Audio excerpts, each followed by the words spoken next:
Herkese merhaba. Bu kısa videoda sizlere uygun fiyatlı ürünleri kullanarak yaptığım bu göz makyajını göstermek istiyorum.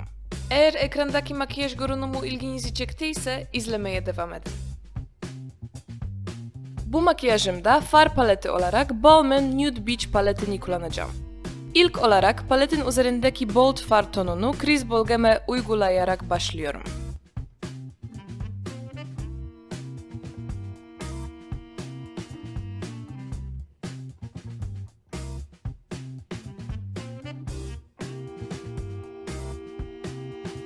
Fırçamın üzerinde kalan farlarda gördüğünüz gibi alt kirpik çizgilerimin de üzerinden geçerek uyumlu bir görünüm elde ediyorum. Kriz bölgeme biraz sıcaklık katmak için bu değişik tonunu kullanıyorum.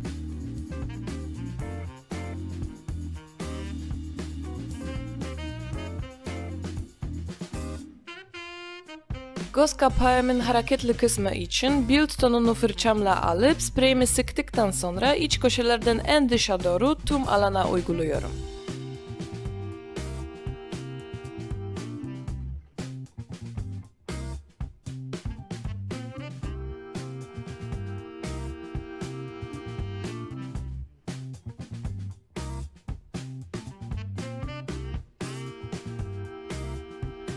Ardından kriz bölgemde kullandığım fırçamı tekrar alıp açık ve koyu far tonları arası geçişleri güzelce yumuşatıyorum. Dış köşelerin görünüme biraz derinlik vermek için küçük fırçamı alıyorum ve Brazen tonunu uyguluyorum.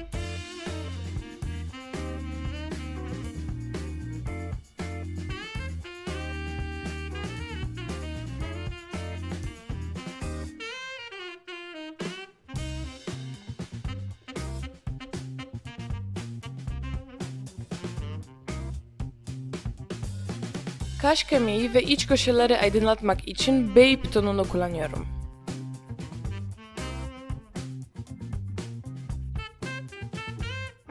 Eyeliner olarak NYX'in Epic Ink Liner'ını kullanıyorum.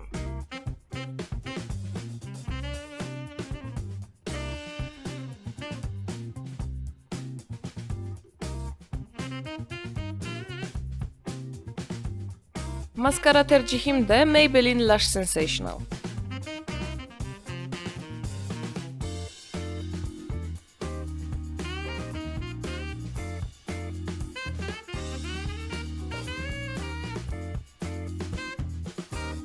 Son olarak da Maybelline Rouge'un 162 numaralı tonuyla makyajımı tamamlıyorum.